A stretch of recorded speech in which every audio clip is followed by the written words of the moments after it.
ஆண்டவராகிய இயேசு கிறிஸ்துவின் நாமத்தில் அன்போடு கூட உங்களை வாழ்த்துகிறேன்.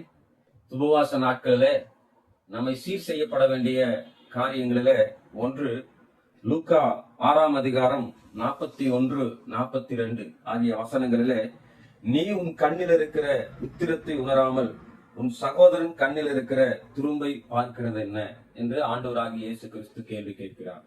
அதாவது உத்திரம் என்று சொல்லும் பொழுது மரத்துண்டு.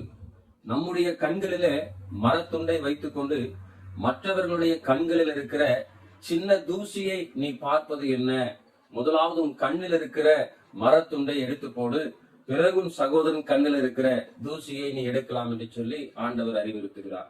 இன்றைக்கு நிறைய நேரங்களில நம்முடைய வாழ்க்கையில ஈஸியாக நாம் மற்றவர்களை குற்றப்படுத்துகிறோம், மற்றவர்களுடைய வாழ்க்கையில் இருக்கிற குறைகளை நாம சுட்டி காட்டுகிறோம். ஆனால் நம்முடைய வாழ்க்கையில் இருக்கிற குறைவுகளை உணராதவர்களா இருக்கிறோம். வசனம் சொல்லுது உணராமல் என்கிற வார்த்தை அந்த இடத்துல சொல்லப்படுகிறது. அப்ப என்றைக்கு நம்முடைய வாழ்க்கையில் இருக்கிற குறைவுகளை உணர ஆரம்பிக்கிறோமோ அப்பொழுதுதான் நம்முடைய வாழ்க்கையில் ஒரு மாற்றம் வரும்.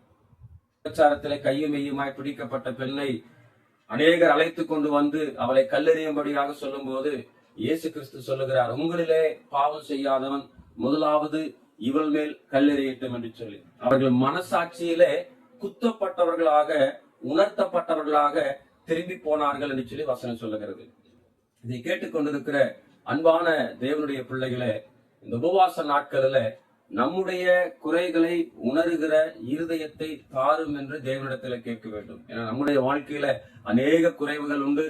அதை சரி செய்வதற்குரிய முயற்சிகளை நாம் எடுக்கும் பொழுது ஆண்டவர் நமக்கு துணை செய்வார். அவைகளிலிருந்து வெளியே வர, அவைகளை சரி செய்ய அவர் நமக்கு உதவி செய்கிறவராயிருக்கிறார். ஆகவே நம்முடைய வாழ்க்கையில் இருக்கிற குறைவுகளை விட்டுவிட்டு மற்றவர்களுடைய வாழ்க்கையில் இருக்கிற குறைவுகளை மாத்திரம் நாம் பார்த்து கொண்டிருப்போம். ஆனால் வருகிற ஆக்கினை தீர்ப்புக்கு நீங்களும் நானும் தப்பித்துக் கொள்ள முடியாது. ஆகவே நம்முடைய குறைவுகளை உணர்கிற இருதயத்தை கேட்போம், உணர்வடைவோம், திருத்திக் கொள்வோம். ஒரு ஆசீர்வாதமல்ல ஒரு வாழ்க்கையை இந்த உலகத்திலே வாழ்வோம். கர்த்தர் உங்களை ஆசீர்வதிப்பார்.